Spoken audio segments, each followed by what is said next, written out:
జమ్మూ కాశ్మీర్ ఎన్నికలు, హర్యానా ఎన్నికలు ఉదయం నుంచి కూడా ఎంతో టెన్షన్ ఇక్కడ ఉన్నటువంటి వాళ్ళందరూ కూడా అంటే రెండు తెలుగు రాష్ట్రాలు ఇక్కడ యావత్ భారతదేశం అంతా కూడా ఆ రిజల్ట్ కొరకు అంతా కూడా వెయిట్ చేస్తుంది. ఇప్పుడు మనం ప్రస్తుతము బీజేపీ హెడ్ క్వార్టర్స్ లో ఉన్నాము. అయితే ఇక్కడ చాలా అంటే హర్యానాలో విజయ పరంపరంగా కొనసాగుతుందన్నటువంటి సూచనలతో మొత్తం హెడ్ క్వార్టర్స్ అంతా కూడా ఇక్కడ సందడిగా ఉంది.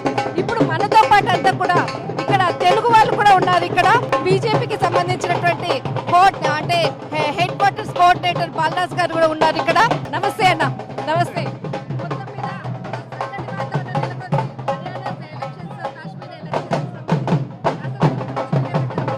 ఈనాటి విజయం ఇది బీజేపీ కార్యకర్తల విజయము.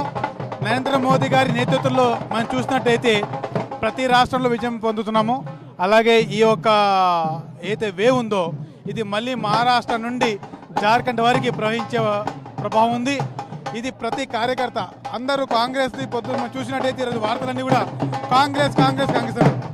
బీజేపీ కార్యకర్తలు గ్రాస్ రూట్లో పనిచేసే కార్యకర్తలు. సో ఏ చెట్టు అయినా స్ట్రాంగ్గా ఉండాలంటే దాని రూట్ కట్ ఉండాలి. బీజేపీ స్ట్రాంగ్ కారణం ఏంటంటే మా ఒక పార్టీ రూట్, దాని ఫ్రూట్ ఈరోజు మనం చూడొచ్చు. అయితే హర్యానాలో ఎవరు ఊహించినటువంటి ఫలితాలు అందరూ కూడా ఖచ్చితంగా కాంగ్రెస్ విజయం వస్తుంది అని అన్నటువంటి ఊహాగానాల్లో ఉన్నారు. ఎగ్జిట్ పోల్స్ కూడా అదే విధంగా ఉంది. లాస్ట్ మినిట్ లో మొదటి విడత తర్వాత ఇప్పుడు టోటల్ ఎంటైర్ సీనియరే మారిపోయింది. దీని గురించి మీరేమంటారు? మా ఒక కార్యకర్తల కష్టమే ఈ ఫలితము. దానికి ఈరోజు అంటే వాజ్పేయి గారు చెప్పినట్టు మోదీ గారు అదే బాటలు నడుస్తున్నారు. వారి బాటలు మేము నడుస్తున్నాము. కనుక రామబాణం ఎలా అయితే ఉంటుందో అలాగే మోదీ గారి బాణం ఈరోజు నడుస్తుంది. కనుక తప్పకుండా విజయం మాదని మాకు తెలుసు. కనుక ఆ విజయం ఈరోజు ఫలితం చూస్తున్నారు అంతే. అయితే రానున్నటువంటి మహారాష్ట్ర కానీ టోటల్ ఢిల్లీ కానీ అంటే ఢిల్లీలో మీరు కొన్ని సంవత్సరాల నుంచి ఇక్కడ అందరికీ సుపరిచితులు. అయితే ఇక్కడ ఢిల్లీ ఎలక్షన్స్ ఏ విధంగా ఉండబోతుంది, మహారాష్ట్రకు సంబంధించినటువంటి సినారీ ఏ విధంగా ఉండబోతుంది? ఈ అయితే ఫ్రీ బీస్ ఉంటాయో ఒకప్పుడు నేను చూశాను. జయలలిత గారు కలర్ టీవీ ఇచ్చి కళ్ళ జోడుతో కరుణానిధి కళ్ళద్దాలని కలర్ టీవీ అని సౌత్ ఇండియాలో నడిచేది. ఇప్పుడు అది నార్త్ ఇండియా పాకింది. ఓకే, ఈ ఫ్రీ బీస్ ఇక్కడ పనిచేయవు.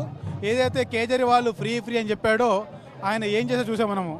మందు మక్కలను అందరికి మందు పోసి మాయ చేశాడు.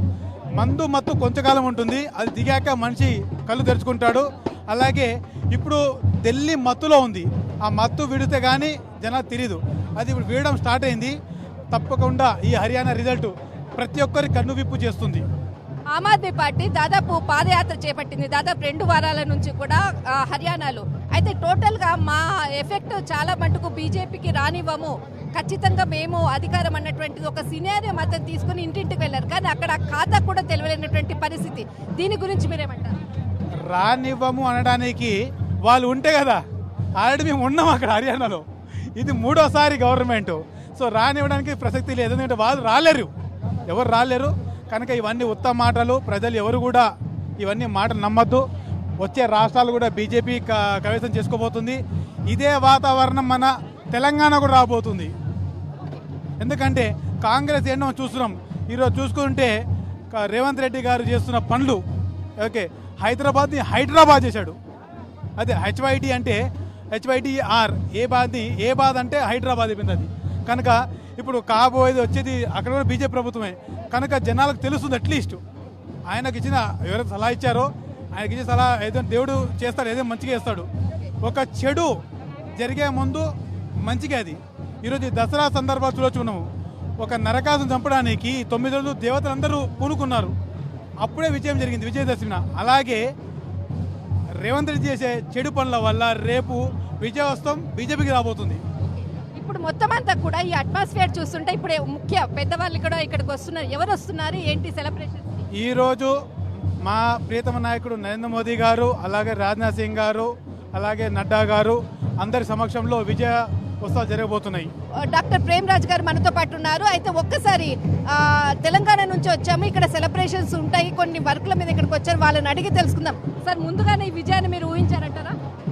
అంటే కార్యకర్తల మీద విశ్వాసం, ప్రజల పట్ల ఉన్నటువంటి నమ్మకం, తర్వాత ప్రజలు మా ప్రియతమ నాయకులు నరేంద్ర మోడీ గారి మీద పెట్టుకున్నటువంటి ఆశయాలు ఏతున్నాయో దానికి అనుగుణంగా మా ప్రభుత్వాలు పనిచేశాయి కాబట్టి మేము గెలిచాం. చాలా విశ్లేషణ ఎన్నో చేసి ఉండొచ్చు, కానీ ఇది ప్రజల విశ్వాసానికి నిదర్శనం, కార్యకర్తల కార్యదీక్షకు ఇది ఒక రిజల్ట్ అని చెప్పి మేము భావిస్తూ ఉన్నాం. సో ఎవరైతే అహర్నిశలు కష్టపడి ప్రభుత్వాలకు ప్రజలకు మధ్యన వారధిగా వ్యవహరించినటువంటి మా కార్యకర్తలకు అభినందనలు తెలియజేస్తూ మరొకసారి హర్యానా ప్రజలు నరేంద్ర మోడీ గారి మీద, భారతీయ జనతా పార్టీ మీద ఉంచినటువంటి వాళ్ళ విశ్వాసాన్ని మేము వమ్ము చేయకుండా వాళ్ళ ఆశయాలకు అనుగుణంగా మా ప్రభుత్వాలు పనిచేస్తాయని చెప్పి గర్వంగా చెప్పుకుంటున్నాం. జమ్మూ కాశ్మీర్లో 370 ఆర్టికల్ అక్కడ ఉన్నటువంటి ప్రజలకు ఉపయోగకరంగా లేకపోవడం వల్ల ఈ ఓటమి అంటారా? అదేం కాదండి, అంటే ఇప్పుడు ఒక ఛేదం కలవడానికి కొంచెం టైం పడుతుంది. ఈరోజు బీజేపీకి వచ్చిన సీట్లు ఎప్పుడు లేవన్నీ జనాలకు తెలియాలి కొంచెం. ఇంకా అంటే వాళ్ళకు అక్కడ ఉండే వాళ్ళు మతపత అవన్నీ ముస్లిమ్స్ కమ్యూనిటీ అనేది బాగా అవుతుంది. అట్లా అనుకుంటే ఇప్పుడు ఒక అమ్మాయి గెలిచింది, అక్కడ ఎటువంటి మన 1000 ఓట్లతో ఒక దగ్గర పోయింది. అంటే మొత్తం ముస్లిం కమ్యూనిటీ ఉన్న ప్లేస్లో కూడా బీజేపీ వచ్చింది. సో కొంత టైం పడుతుంది, జనాలు తెలుసుకుంటారు. ఇప్పుడు ఇది ఖచ్చితంగా నెక్స్ట్ టైం కల్లా వాళ్ళకు కూడా మోదీ మహిమ తెలుస్తుంది. అక్కడ ఓడిపోయారని ఎవరన్నారు? జమ్మూ కాశ్మీర్లో మేము గెలిచాం, నైతికంగా గెలుపు మాదే. అక్కడ ఓటింగ్ పర్సంటేజ్ పెరిగింది, అదే ప్రజల్లో ఒక అవగాహన వచ్చింది. కేవలం ప్రజలను మభ్యపెట్టే కొన్ని పార్టీలు, ఇప్పుడు 2 పార్టీలు ఒకటేనే. ముఫ్తీ మహమ్మద్ సయ్యద్ ఆమె ప్రజలు ఈ ప్రభుత్వాన్ని ఎన్నుకున్నందుకు కృతజ్ఞతలు అంటే దాని ప్రకారం మనం అర్థం చేసుకోవచ్చు. 2 పార్టీలు కలిసి కొట్లాడి కేవలం వాళ్ళ ఎజెండా అయింది బీజేపీని ఓడించాలి. కానీ భారతీయ జనతా పార్టీ ప్రజల విశ్వాసం అనుకున్నది. అక్కడ పోలైనటువంటి ఓట్ల శాతంలో భారతీయ జనతా పార్టీ సాధించినటువంటి విషయం చాలా గొప్ప విషయం, చాలా పెద్ద విషయం.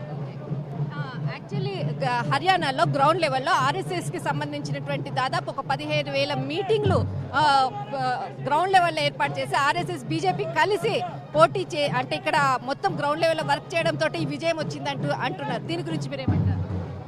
బీజేపీ ఆర్ఎస్ ఒక చెట్టులో కింద ఒక భాగమే. మేము అది ఎప్పుడూ లేదు, ఖచ్చితంగా మా వాళ్ళు పనిచేస్తాం. జంతర్ మంతర్లో కేజ్రీవాల్ కొన్ని చెప్పాడనమాట, ఆర్ఎస్ఎస్ మీ బిడ్డ ఇలా తప్పులు చేస్తున్నారు, మీరు చూస్తూనే ఉన్నారా, మీరు మీ బిడ్డని సరిదిద్దుకోలేరా అన్నటువంటి కొన్ని చెప్పారు. ఆయన చెప్పారు, జనాలు విన్నారు. విన్నాక ఓటు మాకెందుకు వేశారంటే కేజ్రీ మాటలు ఏవి కూడా నమ్మనికే ఎవరు నమ్మకం లేవు. అవన్నీ పచ్చి అబద్ధాలు. ఆయన జైలు నుంచి వచ్చిన వాడు ఎవరు నమ్ముతాడు అని పచ్చి అబద్ధాలు తేలిపోయి ఈ రిజల్టే దాన్ని. ఒకవేళ నిజంగా ఆయన చెప్పిన నిజాలైతే ఈరోజు మాకు ఓటు వేసేవాళ్ళు కాదు. ఢిల్లీ ఎలక్షన్స్ ఎలా ఉండబోతున్నాయి? ఇదే ఉత్సవం మళ్ళీ ఈ సీన్ రిపీట్ అవుతుంది. డేట్ చేంజ్ అవుతుంది కానీ సీన్ రిపీట్ అవుతుంది. Thank you. ఢిల్లీ ఎలక్షన్స్ ఇదే సీన్ ఉంటుంది, ఇదే సెలబ్రేషన్స్ ఉంటుంది. కాశ్మీర్లో మేము ఓడిపోలేదు, నైతికంగా మాదే విజయం అంటూ తెలియజేస్తున్నారు ఇక్కడ ఉన్నటువంటి బీజేపీ హెడ్ క్వార్టర్స్ నుంచి. కళా కెమెరామెన్ ధర్మాతో ఢిల్లీ.